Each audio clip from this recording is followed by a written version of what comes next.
భారత communist party Marxist రాష్ట్ర committee ఆధ్వర్యంలో సింగరేణి పరిరక్షణ యాత్ర ప్రారంభిస్తున్నాం. సింగరేణి రక్షించుకునేటువంటి బాధ్యత కేవలం సింగరేణి కార్మికులది కాదు. అది గుడిసెవాసులైనా, అది చిన్న చిన్న వ్యాపారాలు చేసుకునే వాళ్ళైనా, ప్రైవేటు కంపెనీలలో పనిచేస్తున్న వాళ్ళైనా, మనందరి అవసరం ఈరోజు బొగ్గుబావులు అనేటువంటి విషయం ప్రజల దృష్టికి తేవాలని చెప్పేసి అనుకుంటున్నాం. ఎందుకు మనందరి బాధ్యత? ఎందుకు ఈ వేలంపాటను రద్దు చేయాలని కోరుతున్నాం? ఎందుకు శ్రావణపల్లి బొగ్గుబావిని సింగరేణికే ఇవ్వాలి అని చెప్పేసి అడుగుతున్నాం.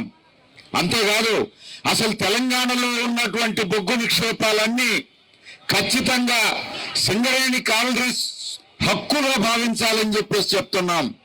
ఎందుకు చెప్తున్నామంటే, ఈరోజు సింగరేణి లేదా బొగ్గు సమాజంలో ఆర్థిక వ్యవస్థలో అత్యంత కీలకమైన స్థానంలో ఉన్నది. ఇవాళ మనం కరెంటు లేకపోతే బతకలేం.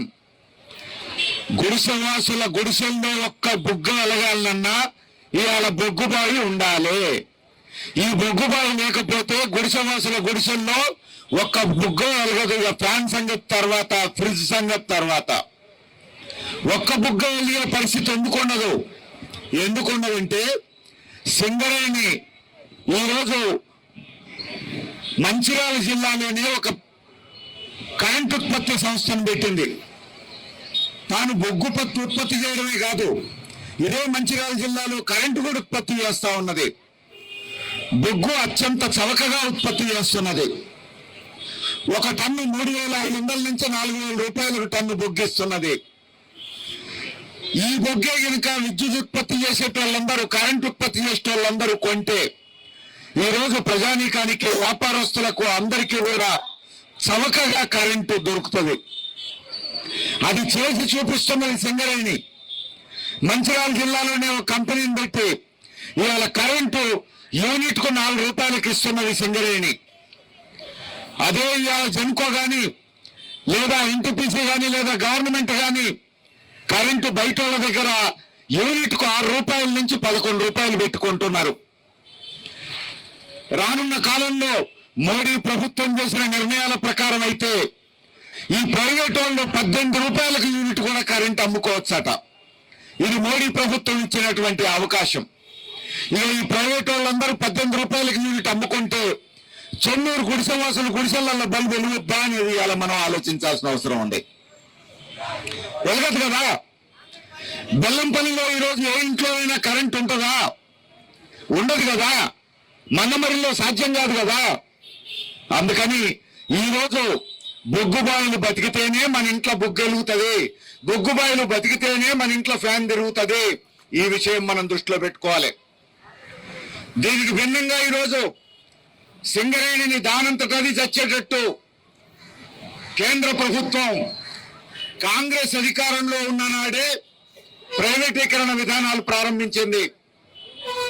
మోడీ అధికారంలోకి వచ్చిన తర్వాత దేశంలో బొగ్గు తవ్వేటువంటి హక్కు ఒక్క సింగరేణికి, ఒక్క కోల్ ఇండియాకు మాత్రమే కాదు, ప్రైవేట్ వాళ్ళకు కూడా ఉండాలని చట్టం చేసింది. ఇది మోడీ ప్రభుత్వం చేసినటువంటి మరో పాపం.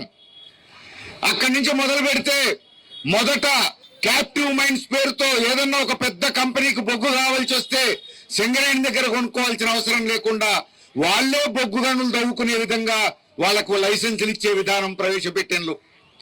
ప్రైవేట్ వాళ్లకు బొగ్గు రంగంలో అడుగు పెట్టడం అట్లా మొదలైంది. ఆ నుంచి మొదలై ఆ తర్వాత గవర్నమెంటే బొగ్గు బ్లాకులను ప్రైవేట్ వాళ్లకు కట్టబెట్టేటువంటి పద్ధతుల్లో చట్టం మార్చిండ్రు. ఆ తర్వాత వేలంపాట పెట్టేటువంటి పద్ధతుల్లో చట్టం మార్చిండ్రు. ఆ తర్వాత ఈ దేశంలో ఉన్న ప్రైవేట్ వాళ్లే కాదు, విదేశీయులు కూడా వచ్చి ఇక్కడ బొగ్గు తవ్వచ్చు అని చెప్పేసి మరో చట్టం చేసింది ఇదే నరేంద్ర మోడీ. 100% పెట్టుబడులు విదేశీ కంపెనీలలో పెట్టుకొని వాళ్ళు ఇక్కడికి వచ్చి బొగ్గు తవ్వచ్చు అని చెప్పేసి చట్టం చేసిండు కేంద్రంలో బీజేపీ మంత్రివర్గానికి నాయకుడిగా ఉన్నటువంటి నరేంద్ర మోడీ. ఈ చట్టాలన్నిటికీ కూడా దురదృష్టవశాత్తు కాంగ్రెస్ పార్టీ కూడా సమర్థించింది పార్లమెంటులో. ఇది మనం మర్చిపోవద్దు. బయట ప్రధానమంత్రి కుర్చీ కోసం ఇద్దరు కొట్లాడుకోవచ్చు, తెలంగాణలో ముఖ్యమంత్రి కుర్చీ కోసం ఇద్దరు కొట్లాడుకోవచ్చు, ఆంధ్రప్రదేశ్లో ముఖ్యమంత్రి సీటు కోసం కొట్లాడుకోవచ్చు. కానీ బొగ్గు బావులను ప్రైవేట్ వాళ్ళకి అప్పచెప్పే విషయంలో బీజేపీ కాంగ్రెస్ ఒకే మాట ఒకే బాటగా నడిచిన ఈ పార్లమెంట్ లో దాని ఫలితంగానే ఈ చట్టాలన్నీ వచ్చినాయి అనేది మనం గుర్తుపెట్టుకోవాలి. అక్కడ బీజేపీ కాంగ్రెస్ ఒకే బాటలో నడిచినవి బానే ఉంది. మరి తెలంగాణలో 10 ఏళ్ల పాటు పరిపాలించిన బీఆర్ఎస్ ఏం చేసింది? బీఆర్ఎస్ పాలనలోనే 2 బొగ్గు బ్లాకులు అర్రాజు పెట్టేళ్ళు ప్రైవేట్ వాళ్లకు పోయినాయి అనే విషయం మనం గుర్తుపెట్టుకోవాలి. ఇప్పుడు ఆ బాటలోనే ఇదే రాష్ట్రంలో రేవంత్ రెడ్డి ప్రభుత్వం వచ్చిన తర్వాత కూడా శ్రావణపల్లి బొగ్గు బ్లాకు వేలంపాటకు శ్రీకారం చుట్టిండ్లు అనేది మనం గుర్తుపెట్టుకోవాలి. ఇప్పుడు కేంద్రం చేసినటువంటి చట్టం ప్రకారం దేశంలో ఎక్కడ బొగ్గు నిక్షేపాలున్నా వేలంపాట ద్వారానే అప్పజెప్పాలి అనేటువంటిది ఆ చట్టం చెప్తున్నది. కాబట్టి వేలంపాట పెట్టి ప్రైవేట్ వాళ్ళకి ఇస్తున్నారు, ఇది అన్యాయం అని అంటే మీరు కూడా కావాలంటే వేలంపాటలో పాల్గొనండి అంటున్నారు. అంటే అక్కడ కోల్ ఇండియా, ఇక్కడ సింగరేణి ప్రైవేట్ వాళ్ళతో పోటీపడి వేలంపాటలో పాల్గొని ఒత్తి తీసుకోవాలి, లేకపోతే తోక ముడిసిపోవాలి అని చెప్పేసి అంటున్నారు. ఏం ప్రైవేట్ వాళ్ళతో పోటీపడి ఒత్తి తీసుకోవడం ఏంది? సింగరేణి పుట్టిందే బొగ్గు తవ్వడానికి కదా తెలంగాణలో. తెలంగాణలో బొగ్గు నిక్షేపాలు ఇవ్వడం కోసమే సింగరేణి కంపెనీ నడుస్తున్నది కదా. ఈ నిర్ణయాలు వచ్చిన ప్రైవేట్ వాళ్లకు బొగ్గు అప్పచెప్పుడైంది, సింగరేణి కూడా ప్రైవేట్ వాళ్ళతో పోటీపడి సంపాదించుకునే ప్రయత్నం చేసుడైంది అనేది ఇలా మనం అడుగుతున్నాం. ఇట్లాంటి పద్ధతులు ఇక చెల్లవు అని చెప్పేసి మనం చెప్పదలుచుకున్నాం. ఖచ్చితంగా తెలంగాణలో ఉన్న బొగ్గు బావులన్నీ కూడా సింగరేణి హక్కుగా ఉండాలి, తెలంగాణ ప్రజల హక్కుగా ఉండాలి. ఇక్కడ చవకగా మనం బొగ్గు ఉత్పత్తి చేసుకోవాలని చెప్పేసి కోరుకుంటున్నాం. కానీ ఈ రోజున మోడీ దీనికి ఒప్పుకుంటలేడు. మోడీ దగ్గర మిత్రుడు అదాని బొగ్గు వ్యాపారంలోకి దిగిండు, విదేశాల నుంచి బొగ్గు దిగుమతి చేసుకుంటున్నాడు. ఇప్పుడు అదానీ దగ్గర ప్రతి కంపెనీ వాళ్లకు 100 రూపాయల బొగ్గు అవసరమైతే 10 రూపాయల బొగ్గు అదానీ దగ్గరనే కొనాలట. ఇప్పుడు మరి అదానీ ఎంతకి ఇస్తున్నాడు? సింగరేణి 4,000 రూపాయల టన్ను ఇస్తుంటే అదానీ 18,000 రూపాయలు టన్ను ఇస్తున్నాడు. 18,000 రూపాయల టన్ను. సింగరేణి 4,000 రూపాయల టన్ను ఇస్తుంటే కొనకుండా 18,000 రూపాయల టన్ను అదానీ దగ్గర కొని ఆ భారం అంతా ఎవరి మీద వేయాలి? వాళ్ళు జనం మీద వేస్తారు. మనం కట్టాలి, ఆ ఖర్చులన్నీ మనం భరించాలి. ఈ పద్ధతుల్లో ఈ రోజున కేంద్రంలో బీజేపీ ప్రభుత్వం వ్యవహారం నడుపుతా ఉంది. ఇట్లాంటి స్థితిలో ఈ రాష్ట్రంలో సింగరేణిని కాపాడుకోవాలని తెలంగాణ ప్రజలు కోరుకున్నారు. మొన్న ఎన్నికలు జరిగినాయి. ఎన్నికలు జరిగినప్పుడు ఒకవైపు బీఆర్ఎస్ ప్రభుత్వం ప్రజల విశ్వాసాన్ని కోల్పోయింది. సింగరేణి ప్రాంతంలో ప్రజలకు తెలుసు, బీఆర్ఎస్ ప్రభుత్వం ఉండగానే 2 బ్లాకులు ప్రైవేట్ వాళ్లకు పోయినాయి. సింగరేణిలో కూడా ఓట్లయితే తీసుకున్నారు, కానీ సింగరేణిని కాపాడుకోవడం కోసం జనాన్ని కదిలించలేదు బీఆర్ఎస్ వాళ్ళు. కాబట్టి ఎన్నికల్లో జనం 2 రకాలుగా తీర్పునిచ్చారు. ఒకటి, బీఆర్ఎస్ ఓడిపోవాలని కోరుకున్నారు, ఇక్కడ కాంగ్రెస్ వస్తేనన్నా ఏమన్నా జరుగుద్దేమో అని అనుకున్నారు. రెండో వైపు కేంద్రంలో బీజేపీ ఉన్నది. ఆ బీజేపీ ప్రభుత్వమే ఇప్పుడు సింగరేణి బ్లాకుల్ని అమ్మకానికి పెడుతున్నది, వేలంపాటకు పెడుతున్నది. ఇక్కడ 4 బీజేపీ వాళ్ళు గెలిస్తే వాళ్ళ ప్రభుత్వమే ఢిల్లీలో ఉన్నది. కాబట్టి మోడీ మీద తమ పలుకుబడిని ఉపయోగించి కేంద్ర ప్రభుత్వం మీద ఒత్తిడి చేసి సింగరేణిని కాపాడతారేమోనని ఆశపడ్డారు. అందుకే 8 పార్లమెంట్ స్థానాలు బీజేపీకి ఇచ్చిండ్లు, 8 పార్లమెంట్ స్థానాలు కాంగ్రెస్ కి ఇచ్చిండ్లు. మరి జనం నమ్మి ఓటేస్తే వీళ్లకు, నమ్మి వాళ్ళకో 8 వీళ్ళకో 8 స్థానాలు ఇస్తే ఇవాళ బీజేపీ కాంగ్రెస్ నాయకులు చేస్తున్న పనేంది?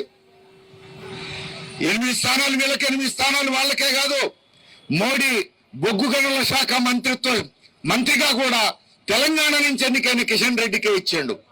ఇది చూసిన తర్వాత తెలంగాణ ప్రజానీకం అబ్బా ఇప్పుడు మన రాష్ట్రం నుంచే బొగ్గు గనుల శాఖ మంత్రి వచ్చిండు కాబట్టి మన సింగరేణిని కాపాడడం కోసం కొట్లాడతాడని చెప్పేసి అనుకున్నారు. కానీ ఈ రాష్ట్రం నుంచి బొగ్గు గనుల శాఖ మంత్రి అయినటువంటి కిషన్ రెడ్డి హైదరాబాద్ లోనే వేలంపాట ప్రారంభించాడు. అందులో సింగరేణిలో ఉన్నటువంటి, సింగరేణికి రావాల్సినటువంటి శ్రావణపల్లి బొగ్గు గని, ఈ జిల్లాలో ఉన్నటువంటి శ్రావణపల్లి బొగ్గు బ్లాక్ను కూడా వేలంపాటలో చేర్చిండు. అంతటితో ఆగలే, నేను ఒక్కడినే వేలంపాట పెడితే ఎట్లా, ఈ రాష్ట్ర ప్రభుత్వం సంగతి కూడా తేలాలని అనుకున్నాడేమో. రాష్ట్ర ముఖ్యమంత్రిని కూడా అడిగిండు, మీరు కూడా వచ్చి నా పక్కన కూర్చోండి అని. నేను రాను కానీ బట్టి వస్తాడు మా ఉప ముఖ్యమంత్రి అని చెప్పేసి పంపించాడు. విలేకరులు అడిగిండు, మరి శ్రావణపల్లి బొగ్గు బ్లాక్ వేలంపాట పెడుతున్నారు, మీ వైఖరి ఏమిటి అని చెప్పి రేవంత్ రెడ్డిని అడిగితే రేవంత్ రెడ్డి చెప్పింది ఏంటి, అదంతా మా బట్టి చూసుకుంటాడన్నాడు. ఏం ముఖ్యమంత్రికి సంబంధం లేదా? ఇది కేవలం ఉప ముఖ్యమంత్రికి సంబంధించిన విషయమా? దాటవేయడం అనేటువంటి పద్ధతి ఇది. ముఖ్యమంత్రి నోరిప్పకుండా సమాధానం చెప్పకుండా దాటవేస్తున్నాడు. దాటవేస్తే చెల్లదు. ఉప ముఖ్యమంత్రి బాధ్యత కాదు ఇది. మొత్తం ముఖ్యమంత్రి రాష్ట్ర ప్రభుత్వం బాధ్యత. పోయి బీజేపీ నాయకుల పక్కన చేరి వేలంపాటలో మీరు భుజం రాసుకుంటే ఎట్లా కూర్చున్నారని చెప్పేసి అలా తెలంగాణ ప్రజలు అడుగుతున్నారు. దానికి జవాబు చెప్పాలి. తప్పును సరిదిద్దుకోవాలంటే ఇవాళ ఆగస్టు 2వ తేదీ దాకా శాసనసభ జరుగుద్దట. 2వ తేదీ లోపే ఈ యాత్ర జరుగుతున్న కాలంలోనే శాసనసభలో తీర్మానం చేయాలి. బొగ్గుబావుల వేలంపాటను రద్దు చేయాలని కోరుతూ తీర్మానం చేయాలి. తెలంగాణలో ఉన్న బొగ్గు నిక్షేపాలన్నీ సింగరేణికే కేటాయించాలని కోరుతూ తీర్మానం చేయాలి. ఆ తీర్మానాన్ని కేంద్రానికి పంపించాలని డిమాండ్ చేస్తున్నాం. అంతేకాదు, చిత్తశుద్ధి ఉంటే అన్ని పార్టీలు కదలాలి. అన్ని పార్టీలను తీసుకొని అఖిలపక్షాన్ని తీసుకొని ముఖ్యమంత్రి నాయకత్వంలో ప్రధానమంత్రి దగ్గరికి పోవాలంటున్నాం. ఎందుకోసం? తెలంగాణ ప్రజల కోసం. అరే మేమే అధికారంలో ఉన్నాం కదా, మేము ఎట్లా చేస్తామని అంటారు. మీరే చేయాలి. అఖిలపక్షాన్ని తీసుకుపోవాల్సింది మీరు. అఖిలపక్షమే కాదు, కేంద్రం ఒప్పుకోకపోతే ప్రజలను పిలుపునిచ్చి ఉద్యమ బాట పట్టాల్సిన బాధ్యత కూడా రాష్ట్ర ప్రభుత్వానికి ఉన్నది, కాంగ్రెస్ పార్టీకి ఉన్నది అని చెప్పేసి నేను అంటున్నా. అధికారంలో ఉన్నాం, ప్రభుత్వమే ప్రజల దగ్గర ఎట్లా పోతుంది అంటారు. ఉమ్మడి రాష్ట్రంలో అధికారంలో ఉన్నది కాంగ్రెస్. మరి అధికారంలో ఉన్న కాంగ్రెసే తెలంగాణ ప్రజల్ని సమీకరించి తెలంగాణ కోసం ఉద్యమం చేయలేదా? ఈరోజు తెలంగాణ ప్రజల కోసం, తెలంగాణ ప్రయోజనాల కోసం అధికారంలో ఉన్నటువంటి కాంగ్రెస్ పార్టీ ప్రజలకు పిలుపునివ్వాలి, ఉద్యమ బాట పట్టడానికి సిద్ధపడాలి. ఒకసారి అధికార పార్టీ రంగంలోకి దిగితే ఈ రాష్ట్రంలో అన్ని పార్టీలు తేల్చుకోవాల్సి వస్తుంది. ఆ పని రేవంత్ రెడ్డి గారు చేయడానికి సిద్ధంగా ఉన్నారా అని చెప్పేసి ఇలా మేము అడుగుతున్నాం. అందుకని ఈ రోజు బొగ్గుబావుల్ని కాపాడుకునేటువంటి బాధ్యత కేవలం సింగరేణి కార్మికులది మాత్రమే కాదు, ప్రజలందరిది. అందుకే బొగ్గుబావుల్లో విషయాలు చెప్పడానికే పరిమితం కాకుండా ప్రజలందరికీ కూడా ఈ విషయాలు చెప్తున్నాం. ఈ రోజున రానున్న కాలంలో ప్రజలందరూ కలిసి ఉద్యమ బాట పట్టాల్సినటువంటి అవసరం ఉంది. మనందరికీ తెలుసు, కేవలం ఇది సింగరేణికే పరిమితం కాలేదు. రాష్ట్ర ప్రభుత్వం మొండి వైఖరి, కేంద్ర ప్రభుత్వం మొండి వైఖరి కేవలం సింగరేణికే పరిమితం కాలేదు, బొగ్గర్లకే పరిమితం కాలేదు. ఎన్నికలకు ముందు ఒక మాట వీళ్ళు, ఎన్నికల తర్వాత ఒక మాట చెప్తున్నారు. ఎన్నికలకు ముందు పేద ప్రజానీకానికి ఏం చెప్పిండ్రు? ప్రధానమంత్రి ఆవాస్ యోజన పేరు మీద కేంద్ర ప్రభుత్వం పేదలందరికీ ఇళ్లు కట్టిస్తామని చెప్పేసి అన్నారు. ఇప్పుడు మొండి చేసి చూపిస్తున్నారు. వాళ్ళు చెప్పిన దాని ప్రకారం 2022 డిసెంబర్ 31 నాటికే దేశంలో ఉన్న పేదలందరికీ సొంత ఇల్లు రావాలి. ఇవాళ 2024లో ఉన్నాం మనం. మళ్ళా ప్రధానమంత్రి మాట్లాడడానికి సిద్ధంగా లేడు. పోనీ ఎన్నికలకు ముందు రేవంత్ రెడ్డి గారు ఏం చెప్పిండు? కాంగ్రెస్ పార్టీ ఏం చెప్పింది? బీఆర్ఎస్ ప్రభుత్వం గుడిసెవాసులకు పట్టాలు ఇస్తలేదు, ప్రభుత్వ భూముల్లో గుడిసెలు వేసుకున్న వాళ్ళకు పట్టాలు ఇస్తలేదు. మేము వస్తే అందరికి పట్టాలు ఇస్తాం, ఇందిరమ్మ ఇళ్లు కట్టిస్తామని అన్నారు. కేసులన్నీ రద్దు చేస్తామని అన్నారు. 1000 మందికి పైగా ఇప్పుడు కేసులున్నాయి.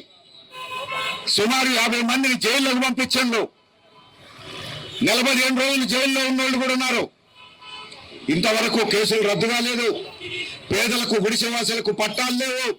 లేకపోగా ఈ జిల్లాలో ఉన్నటువంటి చెన్నూరు గుడిసెల మీద పోలీసుల దాడులు చేయించింది. ఇవాళ కేసులు పెట్టిండు, అరెస్టులు చేసిండ్రు. అందుకని ఒకవైపు సింగరేణి కార్మికులకు ఇచ్చిన వాగ్దానాలు నెరవేరు. సింగరేణిలో కాంట్రాక్ట్ కార్మికుల పర్మనెంట్ చేయడం గురించి మాట్లాడరు. సింగరేణి కార్మికుల సమస్యల గురించి మాట్లాడరు. రెండో వైపు గుడిసెవాసుల పట్టాల గురించి మాట్లాడరు. మరోవైపు దేశంలో పెరుగుతున్నటువంటి ధరల గురించి మాట్లాడరు. రైతుల గురించి మాట్లాడరు, కూలీల గురించి మాట్లాడరు. రైతుల గురించి మాట్లాడరు అని అంటే ఏం రుణమాఫీ గురించి మాట్లాడుతున్నారు కదా అని అంటారు. రుణమాఫీ ఒకటే కాదు కదా, పండించిన బట్టకు మద్దతు ధర, పండించిన పంటకు మద్దతు ధర గ్యారంటీ కావాలి కదా, అది చట్టబద్ధం కావాలి కదా. చట్టబద్ధం చేయడానికి మోడీ సిద్ధంగా లేడు. మోడీ మెడలు ఉంచడానికి, కొట్లాడడానికి రాష్ట్ర ప్రభుత్వం సిద్ధంగా లేదు. అందుకని కొన్ని సమస్యలు ఉన్నాయి, వాటిని పట్టించుకోవడానికి కేంద్రం సిద్ధంగా లేదు, రాష్ట్రం సిద్ధంగా లేదు. అందుకని ఈ రోజున మనందరికీ తక్షణం ఒక ఎజెండాగా సింగరేణి పరిరక్షణ అనేటువంటిది ఒక ముఖ్యమైనటువంటి సమస్యగా మన ముందుకు వచ్చింది. దీనికంటే ముందు మనం గుడిసెవాసుల సమస్య మీద కూడా యాత్రలు చేసినాం. మనందరికీ తెలుసు ఇప్పుడు సింగరేణిని కాపాడుకోవడం కోసం యాత్ర చేయాల్సి వస్తుంది. ఎంతకాలం ఈ యాత్రలు అనేటువంటి ప్రశ్న కూడా వస్తుంది. ఎంతకాలం ఈ యాత్రలు? రాష్ట్ర ప్రభుత్వం, కేంద్ర ప్రభుత్వం కళ్ళు తెరిచేంత వరకు. వాళ్ళైనా కళ్ళు తెరవకపోతే ఏం చేయాలి? రాష్ట్రంలో ప్రజలందరూ రంగంలోకి దిగాలి, రోడ్డు మీదకి ఎక్కాలి, కొట్లాడడానికి సిద్ధపడాలని చెప్పేసి మేము కోరుతా ఉన్నాం. ఆ లక్ష్యంతోనే సింగరేణి కార్మికులను గాని, సింగరేణి వ్యాపించి ఉన్నటువంటి జిల్లాల్లో ఉన్నటువంటి సాధారణ ప్రజలను గాని చైతన్యపరిచి రానున్న కాలంలో పోరుబాటలో నడిపించడానికి, కదిలించడానికి ఉద్దేశించింది ఈ సింగరేణి పరిరక్షణ యాత్ర. ఈ యాత్రను జయప్రదం చేయాలని, ఈ యాత్ర తర్వాత రాష్ట్ర వ్యాప్తంగా కేంద్ర రాష్ట్ర ప్రభుత్వాల మీద ఒత్తిడి తేవడం కోసం ప్రజలందరూ ఉద్యమ బాట పట్టడానికి సిద్ధంగా ఉండాలని చెప్పేసి మీ అందరికీ విజ్ఞప్తి చేస్తూ, నాకు ఈ అవకాశం ఇచ్చిన మీ అందరికీ ధన్యవాదాలు తెలియజేస్తూ సెలవు తీసుకుంటున్నాను.